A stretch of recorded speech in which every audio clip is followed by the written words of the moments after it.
So all praise to Yahweh, Bahashem, Yahweh Shai, Bahashem, Rakah Kwadash. Double honors to my elders, apostles, and bishops of a great millstone, where I've learned this truth and where I'm still learning this truth. And also shalom to the other sincere followers of this truth. Right? This video is going to be the third reading in 2 Corinthians chapter 5.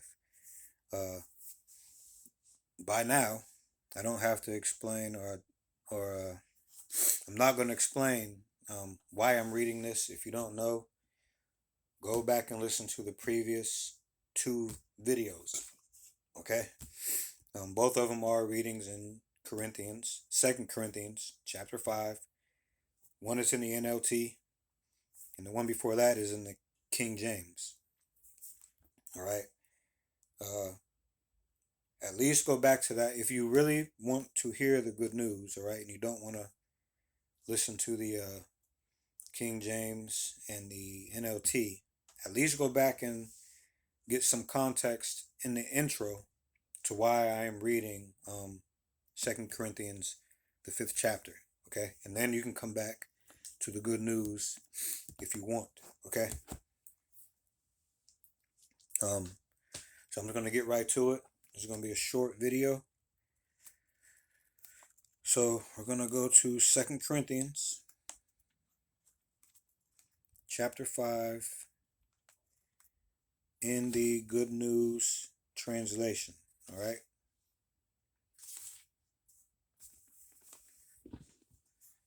And it reads,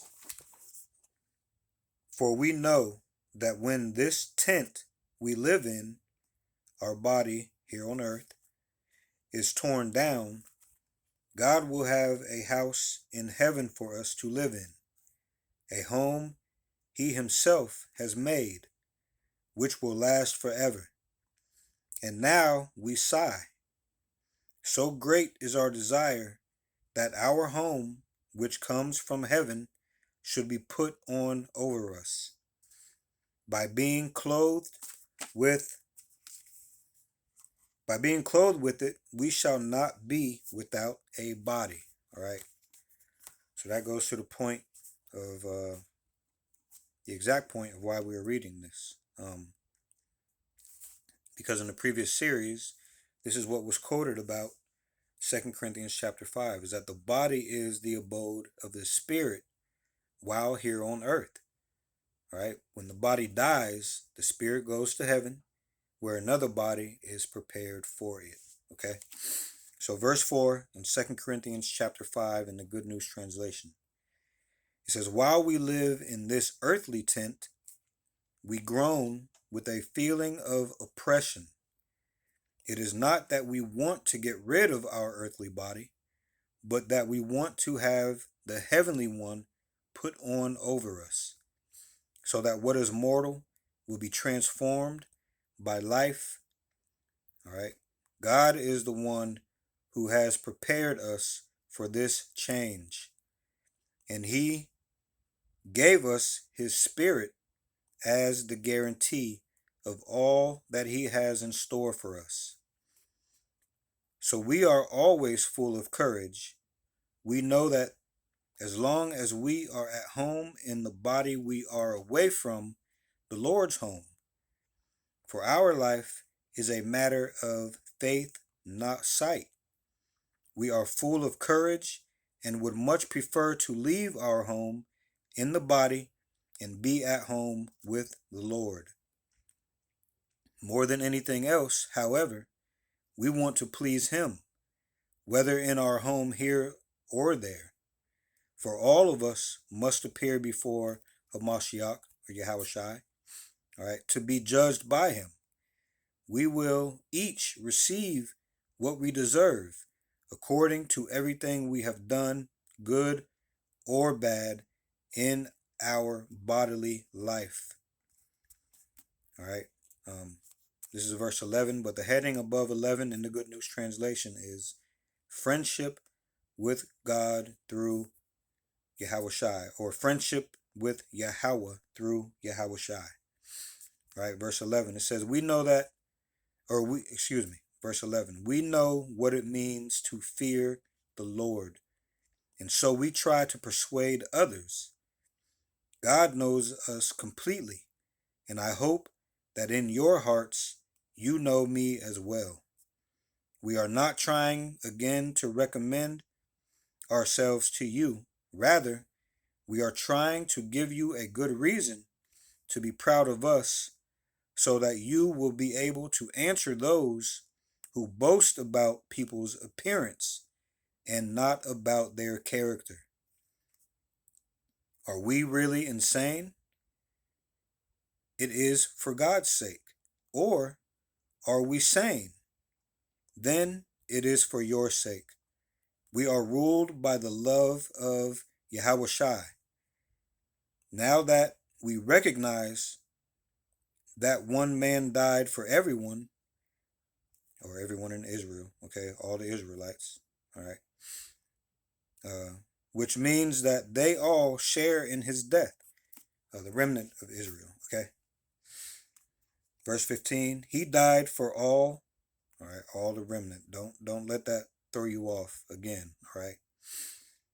So those who live should no longer live for themselves, but only for him who died and was raised to life for their sake.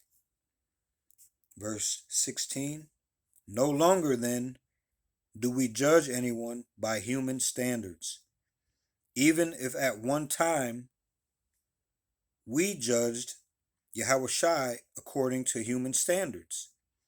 We no longer do so. Anyone who is judged to Yahweh Shai is a new being. The old is gone, the new has come. And I'm going to start saying Yahweh Bahashem Yahweh Shai, because you can't they are of one mind. They are of one doctrine. Right? They are together in this, okay? Just so you understand. That doesn't mean that they are one being, okay? They have the same mindset, the same spirit. If you can understand, all right? Hopefully you can. All right, so verse 18.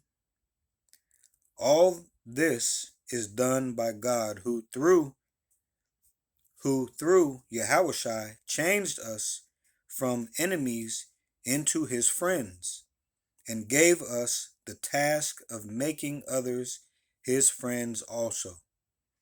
Our message is that God was making all human beings. No, that's off. God, it should say, our message is that Yahweh was making all Israelites his friends through Yahweh Shai. All right, all the remnant. Okay, all of the remnant. All of Israel all Israelites will be his friend in the kingdom. All right, but for now it's only the remnant. Okay, not the whole world. Like this good news is trying to spin you around with this. All right. So let me read that again. Verse 19 of 2 Corinthians chapter 5. Our message is that Yahweh was making all Israel, all of the remnant of Israel, his friends through Yahweh Shai. Yahweh did not keep an account of their sins, and he has given us the message which tells us how he makes them his friends. Here we are, then, speaking for Yahweh Bahashim Yahweh Shai, all right, through Yahweh himself. Or excuse me, it's making me get tongue twisted, all right, trying to explain how this thing is going off. Lord willing, you'll get it, man.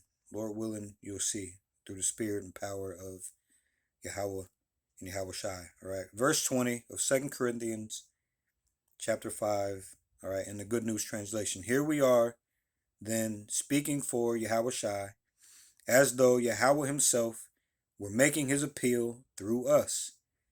We plead on Yahweh Shai's behalf. Let Yahweh change you from enemies into his friends.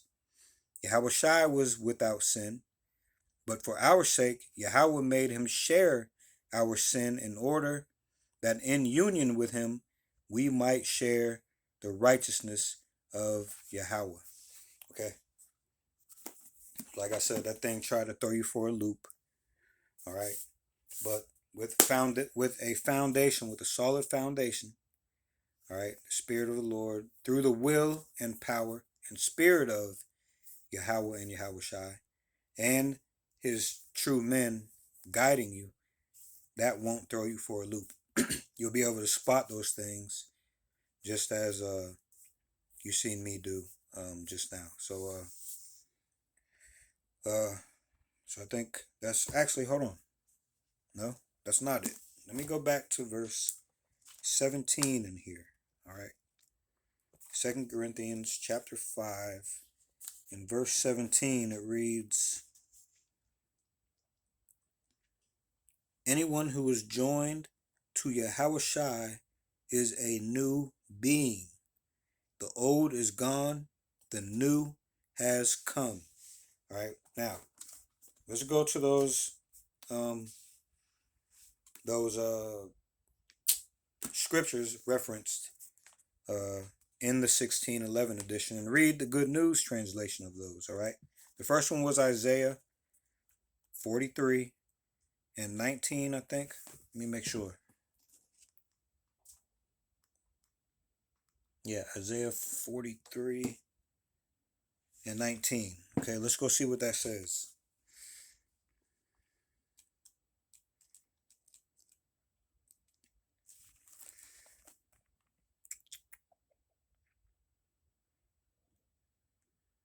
All right, it reads, watch for the new thing I am going to do. It is happening already. You can see it now. I will make a road through the wilderness and give you streams of water there. And that's what this truth is, to water in the wilderness. And it points to the way, okay, which is Yahweh Shai and his path that he walked, right? We are to walk after him to the best of our ability. What does that mean, walk after him? Keep these laws, statutes, and commandments, all right, to the best of your ability. Okay, now it went to Revelation 21 and 5, I think. Yeah, Revelation 21 and 5 in the Good News translation. Let's see what that says. All right, it reads, then the one who sits on the throne said, and now I make all things new. He also said to me, write this, because these words are true and can be trusted. All right, they are all faithful and true. Okay, and we have to keep these things to the best of our ability. Keep these scriptures. All right. And what I mean by keep them is you have to get to know them. Get to know them, just like in any relationship. You get to know. All right. All right. You get to know. Become closer.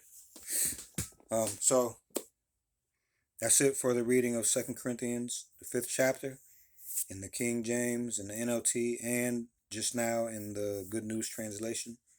Lord willing, the next lessons, the next series will be about Lazarus. Let me see. Yeah, the parable of the rich man and Lazarus. All right. Lord willing, that will be the lesson. I think we're going to go there. Or maybe we'll talk about the keys to hell and death and what does that mean, okay? Since we talked about hell, okay? I don't know what it's going to be, but it will be what it will be, okay? Just Lord willing, I keep up doing these videos. Anyway, so with that, I'd like to say all praise to Yahweh, Bahashem, Yahweh Shai, Bahashem, Rakaha Kodash. Double honors to my elders, apostles, and the bishops of Great Millstone, where I have learned this truth, and where I am still learning this truth. And also, shalom to the sincere followers, the other sincere followers of this truth.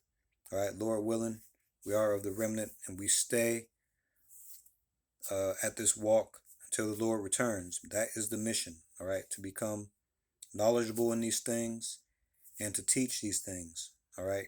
So with that, I'll see you on the next one, Lord willing. Shalom.